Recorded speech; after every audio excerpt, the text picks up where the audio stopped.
lapangan dari SMP maupun dari SD. Saya persilahkan.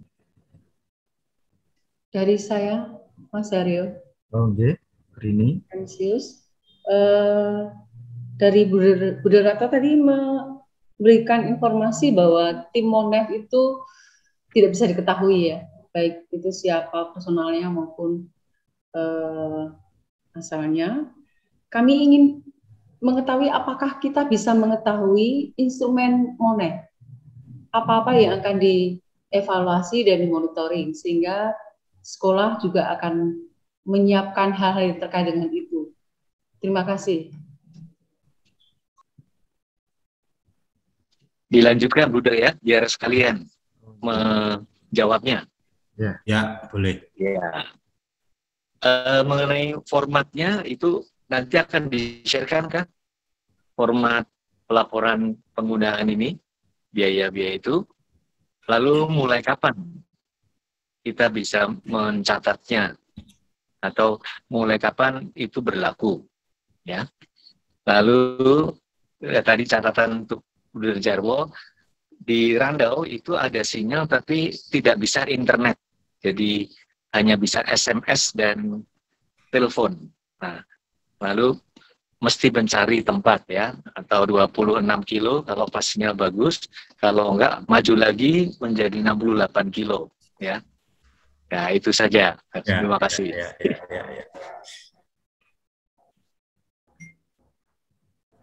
Bagaimana nih? Dijawab atau gimana? Ya, dua dulu ini aja dijawab, Bruder. Oke, jadi yang terkait dengan pengawas lapangan atau PL tadi, itu hanya diberitahu namanya, Ibu. Kalau yang SD itu di Minahasa Utara tadi posisinya, kalau yang SMP itu di Medan. Namanya ada, tapi kita nggak bisa menghubungi, wong kita nggak punya nomor kontaknya. Dirahasiakan. Tahu namanya tapi orangnya yang mana kita juga nggak ngerti. Soal instrumennya juga sejauh ini setahu saya belum diberitahu instrumen monitoringnya seperti apa. Ya, itu nggak ada. Jadi memang itu hak wewenang penuh dari GTK. Jadi saya nyambung Romo Pamungkas dan Bu Rini, untuk yang tidak diketahui itu adalah petugas lapangan. Jadi petugas lapangan itu ditunjuk per setiap proposal kegiatan. Artinya Panguti Luhur ini ada 2 proposal, tingkat SMP dan tingkat SD.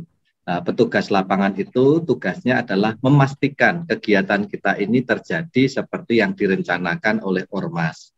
Nah, mereka memang bekerja secara independen, maka dari Ormas, dari ini Panguti Luhur pun juga tidak mendapatkan kontak mereka. Cuma hanya diberitahu asal mereka saja. Namanya ada, yang SD itu dari Minahasa Utara, lalu yang kedua SMP itu dari Medan.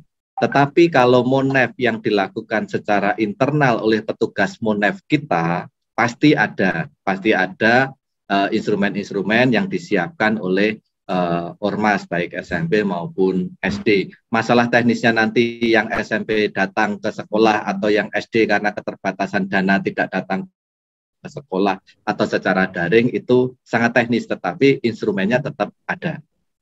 Terima kasih.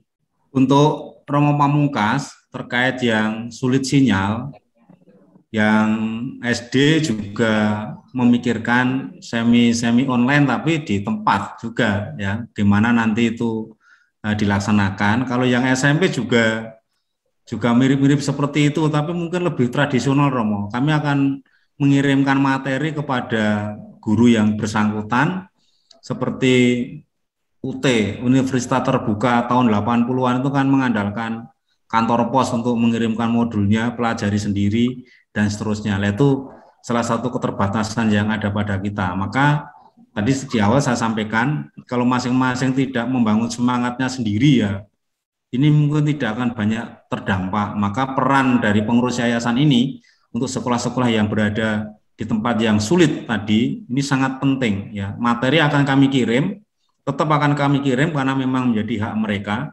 hanya caranya ngirim ya nanti yang terbaik mungkin lewat kantor pos atau lewat apa, lewat yayasan, lalu nanti tetap harus sampai kepada sekolah intervensi. Kalau enggak nanti yang salah ya kita kami ini atau pangudi luhur. Lalu terkait dengan pelaporan keuangan, laporan keuangan itu menjadi tanggung jawab penuh Yayasan Pangudi Luhur.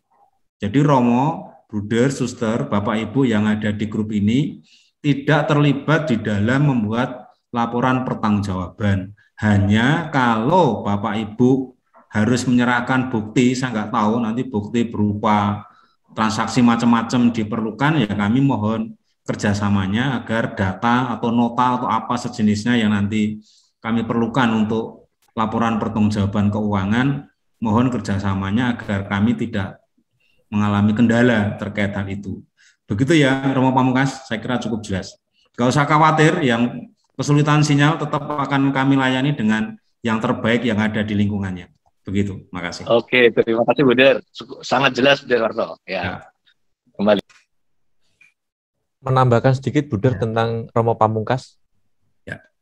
Jadi nanti Romo tidak usah khawatir, yang SMP nanti ada recording all kegiatan by day, by event, by sesi, lalu by sesi ini supaya tidak menghindari kalau pas download atau menonton terlalu lama, lalu kuota yang dibutuhkan lama. Jadi nanti ini nanti bisa dilihat by YouTube, kemudian juga tadi yang kedua, opsi kedua, jika memang sangat kesulitan kami akan mengirimkan ke tempatnya Romo. Terima kasih. Terima kasih Mas Adi. Selamat pagi, Buder Romo. Oh iya, Mbak Nika, ya. Saya mohon izin Buder Warto dan Buder Jarwo di sini untuk Ketua Pelaksana SMP dan SD, mungkin menambahkan dari yang SMP, dari yang disampaikan Buder Warto terkait laporan keuangan. Laporan keuangan yang menjadi tanggung jawab seluruhnya adalah pihak Ormas. Di sini ada 2 pelaporan yang akan dikirimkan ke GTK, itu ada 2 SD dan SMP, tetapi di laporan yayasan ada 1. Dan di dalam RAB, jika di SMP itu ada penggolongan yang dilaporkan pemerintah dan biaya mandiri, yang kodenya di RAB itu ada P dan M. Nah, di dalam biaya mandiri ini tetap ada historisnya.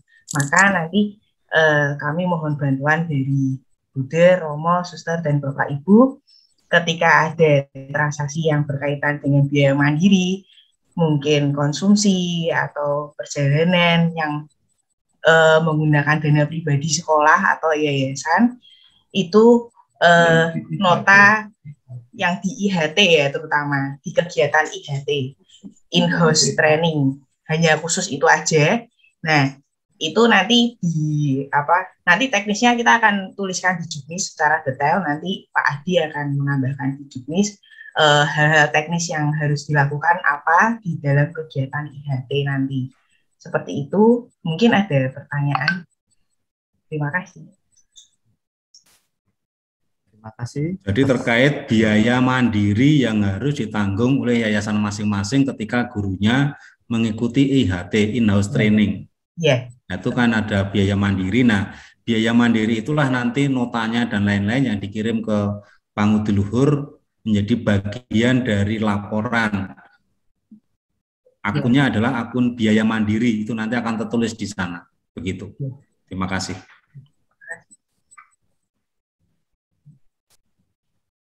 Baik, masih ada yang bertanya. Pastor Crispinus. Iya. Terima kasih. Pertama, saya menyampaikan berkaitan dengan yang didapat. Ada 3 hal yang kita dapat cukup besar. Ya, syukur bahwa kita bisa mendapatkannya. Pertama, dari segi materi kita dapat uang, nanti mungkin 450 ya. Ya, kita anggaplah itu sudah sebagai pendukung untuk kita. Yang kedua, mendapat modul. Itu sangat besar biayanya. Lalu yang ketiga, kita mendapat ilmu. Itu jadi saya kira itu harus kita syukuri ya. Saya sebagai pengurus yayasan dengan goalnya kita sebagai anggota di konsorsium ini, kita sudah mendapat banyak. Ya, kita mendapat banyak, tentu kita juga harus memberi banyak. Ya, sebagai pengurus-pengurus yayasan, saya kira kita harus giat, harus mensukseskan program ini, mendorong, menyemangati para kepala sekolah kita dan yang kita guru-guru yang kita minta sebagai trainer itu. Lalu tadi berkaitan dengan yang memonitoring kita. Kadang tidak tahu kita, tadi disebutnya orangnya mungkin tidak tahu, tapi budaya di tempat kita ini, orang yang datang ke tempat kita, kalau kita kenal dan untuk apa mereka datang, kadang-kadang kita beri juga transportnya. Ya, jadi kalau tidak kita kenal, ininya bagian yang memonitoring kita, yang membantu kita dalam kaitan dengan konsorsium ini, nanti kita ragu-ragu. Ya, yang sudah mendukung kita, yang memonitoring kita beri atau tidak kita beri transportnya. Itu dari sekolah-sekolah ya. Maka mungkin kalau apakah mereka memberi sinyal, mereka datang, ya kami akan datang, sehingga sekolah pun siapa tahu harus menyiapkan diri untuk itu kan. Nah, itu mungkin harapan mengenai siapa, mungkin tidak bisa kita kontak, tapi perlulah informasi barangkali apakah tim monitor itu, MONEF itu memberitahukan kepada konsorsium kita, yayasan konsorsium, untuk katakan, oh kami akan datang tanggal sekian sampai sekian, tapi tidak tahu siapa orangnya, ya tidak bisa kita hubungi, ya sehingga kita siap. Barangkali itu saja barangkali yang diperlukan oleh sekolah, apalagi dengan sekarang ada semi tatap mukanya, tidak tatap muka dan lain-lainnya. Begitu harapan kami, ya. Oke, terima kasih. Boleh saya nanggapi, Pak Aryo? Monggo, Budir. Baik, terima kasih Romo Crispianus terkait motivasi untuk kita semua. Jadi yang tahu lokasi sekolah, yang tahu kepala sekolah dan guru adalah yayasan masing-masing. Yang bisa menggerakkan guru dan kepala sekolah di Yayasan Romo Buder Suster adalah pengurus yayasan masing-masing. Kami dari Pangudi Luhur itu istilahnya memberi pancingan saja. Kami nggak mungkin akan melakukan kontrol guru yang ada di Medan, di Pangkal Pinang, hampir tidak mungkin. Maka sekali lagi keberhasilan program organisasi penggerak dengan roh yang begitu luar biasa dan istimewa ini, sekali lagi keberhasilannya tergantung dari kita-kita pengambil kebijakan ini. Kalau kita tidak punya visi yang sama, yang kuat, tentu akan mati di tengah jalan, karena ini program panjang, 3 tahun ke depan. Kalau program sekolah penggerak itu ada janji kepala sekolah tidak akan dipindah. Tapi yang ini tidak perlu, tapi yang penting semangat, visi misinya mari kita jaga 3 tahun ke depan. Itu yang penting. Lalu yang kedua terkait dengan pengawas lapangan tadi. Dari hasil BIMTEK di Jakarta, tidak boleh memberikan apapun, Romo. Tidak boleh, dilarang. Itu dibiayai oleh negara di luar dari biaya mandiri maupun biaya dari POP ini. Tidak boleh. Nanti kalau Romo, Buder, Suster, Bapak Ibu ngasih itu, ya nanti bisa jadi kategori apa ya? Gratifikasi malah jadi persoalan nanti. Pokoknya jangan ngasih untuk proyek ini, ya nanti jangan ngasih. Pesan saya itu, walaupun kita nggak tahu orangnya mana, saya juga namanya tahu tapi nggak bisa dihubungi yang jelas itu. Begitu ya, Romo Kris ya. Makasih. Saya menambahkan sedikit. terkait dengan teknis banget Romo Kris dan teman-teman Romo, para sister brother. Yang pertama, saya ingin menekankan tadi bahwa memang untuk petugas lapangan, ada dua Romo. Petugas lapangan ini diawasi oleh pengawas petugas lapangan. Jadi petugas lapangan itu mengawasi satu proposal, lalu pengawas petugas lapangan mengawasi beberapa petugas lapangan. Ini yang ditunjuk oleh GTK. Jadi mereka bekerja secara mandiri mengawasi kegiatan kita. Dan memang benar yang dikatakan Bu Derwarto bahwa tidak diperkenankan untuk untuk memberikan istilahnya gratifikasi ya. Kalau orang pada terima kasih gitu. Itu tidak diperkenankan karena itu nanti alah menjadi catatan bagi kita. Dan ya kita terima saja, yang penting kita tertib terkait dengan proses kegiatannya sebagaimana yang bisa kita lakukan. Lalu yang kedua, ketika kami mengikuti tim Monep pun, Monep kami datang ke beberapa sekolah untuk sampling, harapan kami juga sama. Harapan kami juga sama, supaya juga tidak menjadi beban bagi satuan pendidikan. Kalau misalnya saya yang SD mengutus salah satu teman untuk Monep di daerah Medan, dan tidak usah diberikan durian Romonan. Jadi posisinya seperti itu. Jadi posisinya adalah kami lebih kepada, karena itu juga ada pembiayaannya dari kami, supaya sama-sama netral, sama-sama nyaman, baik Monep internal maupun Monep eksternal yang dilakukan oleh GTK. Saya ingin menambahkan satu hal yang penting. Kenapa kami yang SD menunjuk dan menetapkan kabupaten kota di mana para trainer sekaligus officer dan itu tidak boleh dipindah. Artinya asal sekolahnya. Karena nanti merekalah yang akan dihubungi oleh petugas lapangan. Jadi petugas lapangan di daerah-daerah itu kalau mau berkunjung ke Minahasa Utara, maka nanti yang kami tunjuk sebagai trainer atau officer di kabupaten kota itu yang tahu lapangannya. Jadi istilahnya mereka perwakilan panitia pelaksana. Jadi orang-orang inilah yang nanti kami akan brief para trainer dan para officer ini dan officer ini akan kami briefing supaya ketika ada petugas lapangan menanyakan terkait dengan kegiatan ya tunjukkan saja apa yang dilakukan. Maka tadi di dalam struktur kurikulum TOT ada satu mata bagian terkait dengan tugas dan tanggung jawab trainer atau officer ini. Salah satunya adalah memfasilitasi kegiatan teknis untuk para petugas lapangan jikalau mengadakan Monep secara tiba-tiba. Jadi itu Romo Kris dan teman-teman, kenapa kami membagi dan tidak semuanya, karena itu saya petakan wilayah. Jadi yang SD itu sudah kami petakan wilayah, misalnya Santo Yosef Medan, yang asalnya dari Medan, itu bertanggung jawab atas sekolah mana saja. Itu nanti kami sudah memetakan terkait dengan tanggung jawab sekolah-sekolah yang menjadi bagiannya.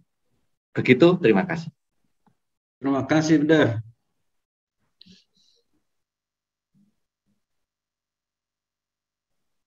Berkaitan dengan pertanyaan Pastor Kris, Bruder Warto juga nanti akan diperjelas, lebih jelasnya ada di workshop Yayasan Anggota Konsorsium. Jadi nanti di sana kita akan lebih mendetailkan supaya segala pertanyaan bisa clear di sana, harapannya begitu, Pastor. Terima kasih. Terima kasih. Ya, Romo Martin.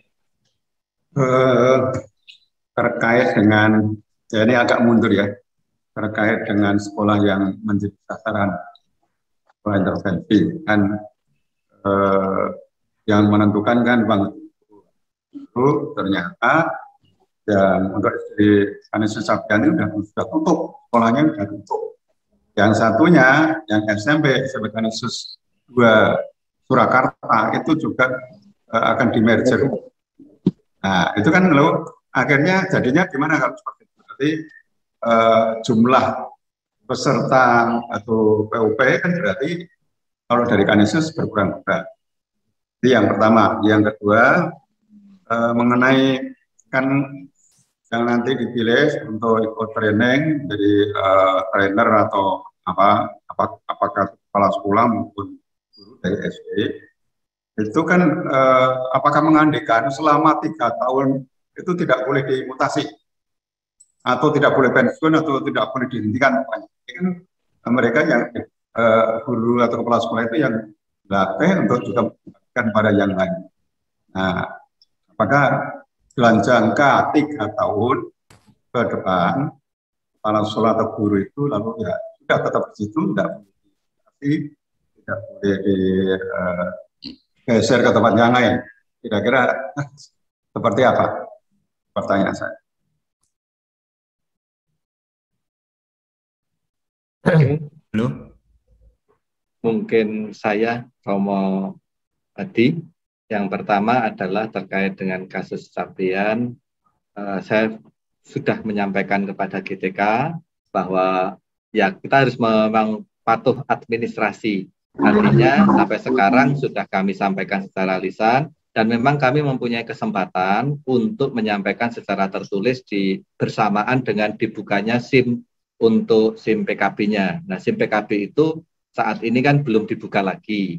Maka kalau memang itu tidak, ya kami akan melaporkan bahwa di dalam proses pendaftaran SD Cabean, posisinya Dapodiknya masih aktif, masih ada guru. Tetapi di dalam proses selanjutnya, karena ada penundaan-penundaan itu, Romo, maka proses itu akhirnya kan SD Cabean tidak bisa diakomodir karena sudah resmi secara legal, gurunya sudah 0, tetapi NPSN-nya masih terakses. Jadi nanti kita sampaikan seperti itu.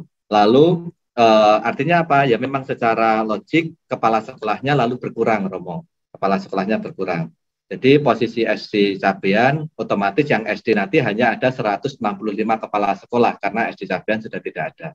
Itu secara pelaksanaannya itu nanti menjadi lampiran pertanyaan kami, apakah kondisi seperti ini bisa untuk mengubah sekolahnya. Kalau bisa mengubah sekolahnya, saya sudah juga matur sama Romo, kesempatannya ada di Kota Semarang atau di Kabupaten Semarang.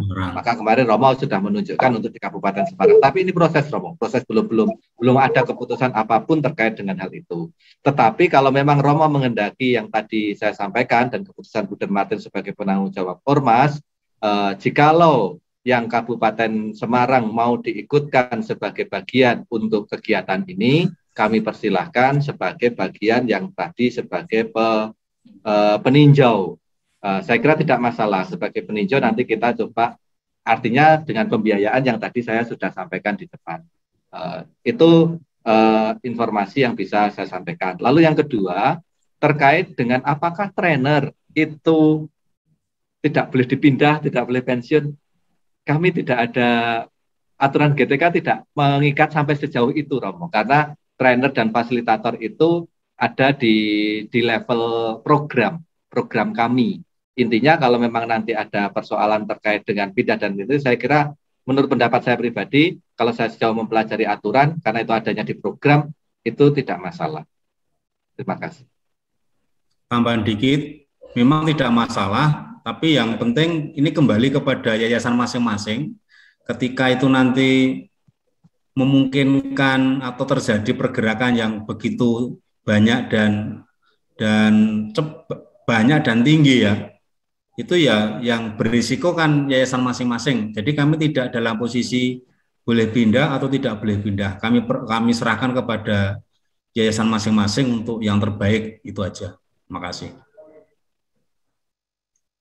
Ya, artinya kalau umpamanya ada guru atau kepala sekolah yang sudah mendapatkan pelatihan tiba-tiba dipindah, kan berarti harus ada pelatihnya. Lalu kan yang bersangkutan sudah lewat, tidak akan mendapatkan pembinaan. Sehingga ya secara teoritis berarti ya seharusnya yang sudah ditunjuk itu ya sudah diperpanjang atau ya monggo. Ya. Kami serahkan ke masing-masing yayasan sendiri untuk mengambil kebijakan terbaik untuk program ini sukses. Ya sebenarnya kan begini ya Romo ya, artinya kita kan tidak lalu figur ya. Sebagai syarat kalau di PSP memang itu syarat mutlak, tetapi kalau di kami di POP saya tidak mendapat itu sebagai syarat mutlak untuk tidak dipindah. Tetapi kan kenapa ini tidak hanya kepala sekolah saja yang dilatih, tetapi juga tim pengembang atau waka atau fasilitator, ini kan artinya organisasi sekolah yang bergerak. Saya kira kok saya tidak sangat khawatir apabila itu terjadi, kalau asalkan organisasi itu bisa bergerak. Terima kasih. Itu pendapat saya. Menambahkan Romo Martin. Untuk yang jenjang SMP, fasilitator itu kan dipilih dari 10 yayasan dengan syarat-syarat yang nanti akan disampaikan. Mengapa harus ada syarat? Karena memang di fasilitator itu harus memiliki kepiawaian tertentu yang disyaratkan, yang nanti akan mendiseminasikan beliau sebagai siapapun nanti sebagai agen cerdas yang harus menularkan ini sampai ke siswa. Jadi kalau yang fasilitator tentu bisa penunjukannya bisa Kondisikan ya. dikondisikan, artinya kira-kira yang sampai 2023 ini tidak akan berganti atau mengalami masa pensiun, itu tentu bisa di kiak-kiuk atau bisa diperhitungkan, kecuali kalau memang extraordinary di luar kendali kita. Nah, itu yang perlu dimaklumi. Tetapi untuk yang fasilitator mestinya karena siapapun nanti fasilitator akan mengawal sampai akhir, ya. Begitu. Ya justru itu kita dalam memilih juga harus mempertimbangkan mengenai apakah guru yang bersangkutan memang bagus dan tidak akan pensiun atau masa kerjanya sudah masa tugasnya di sekolah itu mempunyai sudah sampai 10 tahun perlu dimutasi. Nah, kan langkah seperti itu harus dipikirkan sebelumnya supaya nanti tidak mengganggu. Dia sudah disiapkan menjadi fasilitator, tetapi lalu tidak berfungsi lagi. Lalu harus cari guru menjadi fasilitator padahal tidak disiapkan. Ini kan ya, nanti tidak bagus seperti itu. Jeromo.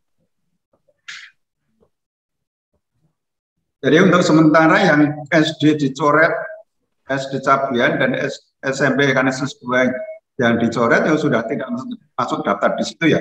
Artinya apakah ada kemungkinan, kan ini kan jangkanya masih 3 tahun. Ada kelonggaran, kemudian ada sekolah lain yang mengusulkan untuk dimasukkan menggantikan 2 sekolah. Itu ada kemungkinan enggak?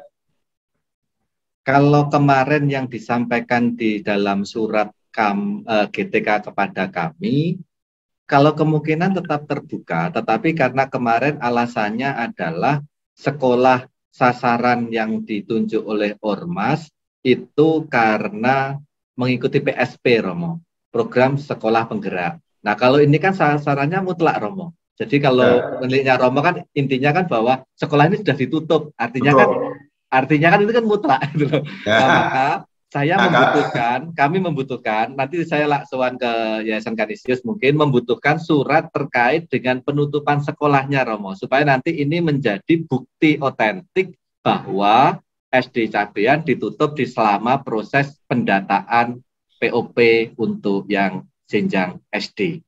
Mudah-mudahan nanti suratnya ini bisa ada dan bisa menjadi bukti otentik untuk ke GTK, Romo. Gitu, makasih. Ya, oke, makasih.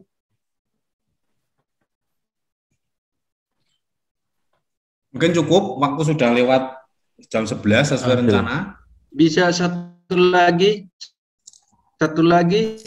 Bruder.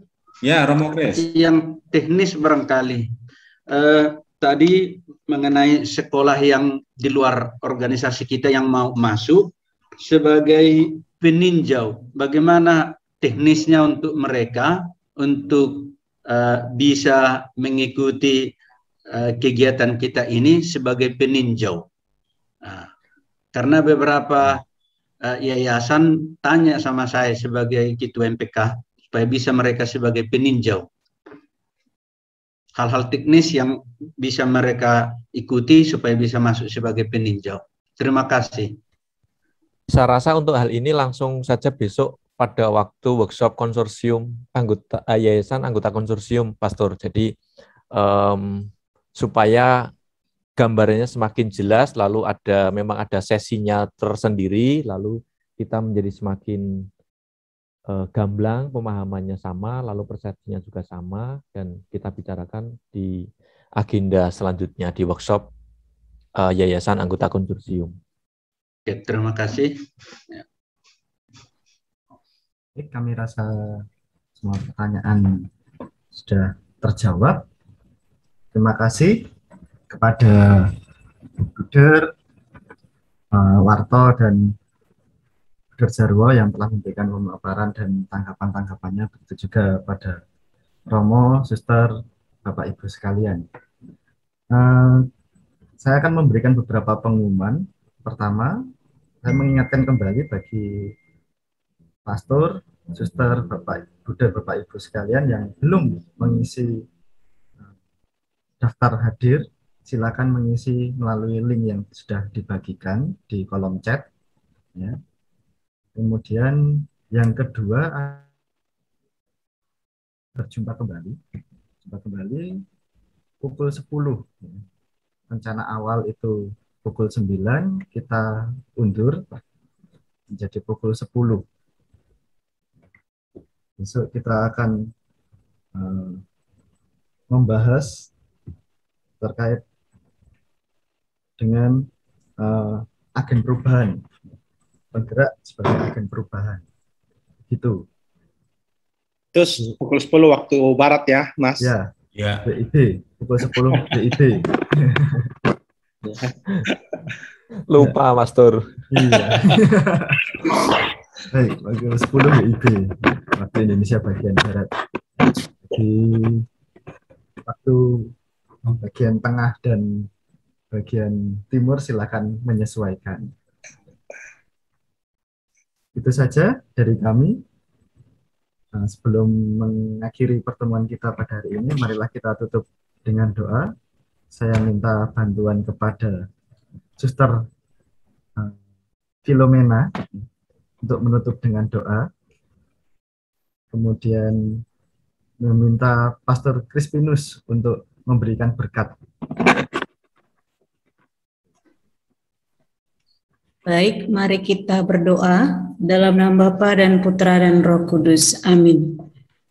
Allah Tritunggal Maha Kudus, pujian dan syukur kami haturkan kehadapan-Mu, karena berkat-Mu kami boleh menyelesaikan rapat kami pada hari ini. Semoga ya Tuhan, segala yang kami bicarakan dan segala yang akan kami rencanakan nantinya dapat terlaksana dengan baik. Terima kasih untuk para narasumber, berikan mereka rahmat kesehatan dan juga rahmat kebijaksanaan. Dan bagi kami semua, semoga juga kami nantinya dapat bergerak bersama demi pelayanan kami kepada anak-anak kami. Kami puji Engkau Tuhan, kini dan sepanjang segala masa. Amin. Amin. Tuhan bersamamu Dan bersama rohmu. Semoga Allah Bapa yang Maha Kuasa memberkati kita, memberkati rencana kita, dalam nama Bapa dan Putra dan Roh Kudus. Amin. Amin. Terima kasih. Sampai jumpa Bersama. semuanya. Mauliate Romo. Ya, Mauliate. Yahowu. Ya. Yahowu. Sergius Raya. Dua, Yahowu, Horas. Sudah dipoto.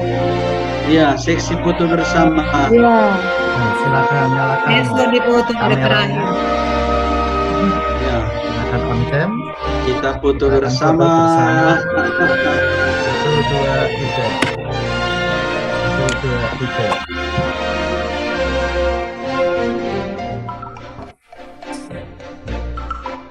Terima kasih ya para Buder. Terima kasih. Terima kasih, Pastor. Untuk semuanya. Terima kasih. Ya. Sampai ketemu. Sampai jumpa. Kalau bingung yang buruk.